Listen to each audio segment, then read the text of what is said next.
Well, there was just one BPS high school football team still alive in the MIAA playoffs on Friday. The rest of the city schools had their own non-qualifier games to play this week. One team whose game on Friday was extra special was that of the Boston Latin Wolfpack. Latin came into Friday still looking for their first win in 2014 and hoped they'd be able to change their fortunes as they took on 1-7 Medford. Oh yeah, and it was also senior night for Boston Latin. Let's head to White Stadium for this one. There you see the Boston Latin Wolfpack fired up for senior night on Friday night. We're going to pick it up late in the first quarter. Medford punting, and Isaac Ibe for Boston Latin comes up with the block. BLS recovers at the Medford 37-yard line. That possession would then spill over into the second quarter. Latin from the 30-yard line on fourth down.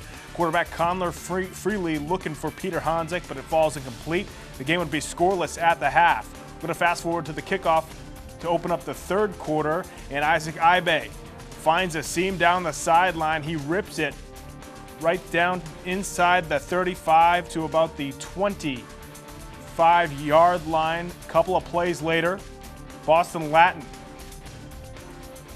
Connor Freely, the quarterback, connecting up with Peter Hanzik. He gets Boston Latin down inside the 12-yard line.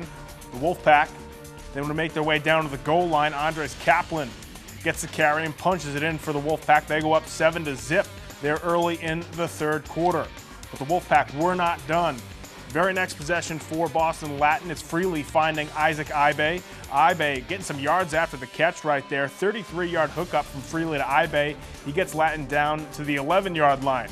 Again from the goal line, again it's Kaplan with the carry. His second touchdown of the night, second in the third quarter, and Latin goes up 14-0. Fourth quarter now, Boston Latin cruising as Freely with a beautiful pass there to Peter Hanzik, the tight end. Hanzik had 7 catches for 137 yards as Latin goes on to win 21-7 over Medford.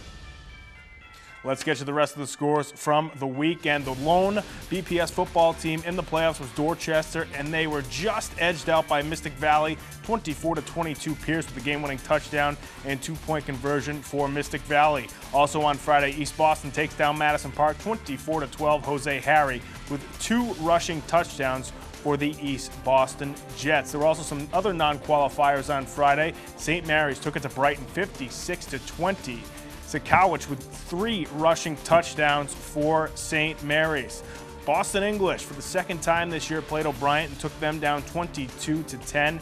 Emmanuel Almonte continues his torrid season with 237 rushing yards and 3 touchdowns for the Boston English Blue and Blue. New Mission blanked Latin Academy 16-0. Stephen Thomas with a rushing touchdown. Quarterback Simone Jean also had a rushing score for the New Mission Titans. Then on Saturday, Jeremiah Burke picking up their second win of the season. They take down Lynn Tech 26-14 there on Saturday, November 8th. There was also one more game on Saturday in BPS, and that was West Roxbury. They lost to St. Joseph's 26-14 there on Saturday, November 8th. While there aren't any BPS teams left in the high school football playoffs, there's still plenty of games left on the schedule, including the slate of annual Thanksgiving games in just a couple of weeks. Let's switch gears now to soccer, where 2 boys BPS soccer teams were left in the soccer state tournament, but neither East Boston or Boston Latin could continue their winning ways on Friday. Acton Boxborough and East Boston battled to 2 overtimes before Evan Kaminsky put home the game winner in the second overtime for the Colonials, as they advanced to the semifinals of the North Division I bracket. Meanwhile, in the North Division II bracket, the Boston Latin Wolfpack surrendered a goal to Woburn's Mark Ganji with 3:16 left to go in the second half of their quarterfinal matchup. The Tanners will have moved on to now the North Division II semifinals today. Tough break there for East Boston and Boston Latin, as they were each 1 goal away from making the semifinals. And that's going to do it for sports this week. Be sure to come right back here next week for more on Boston Neighborhood Sports.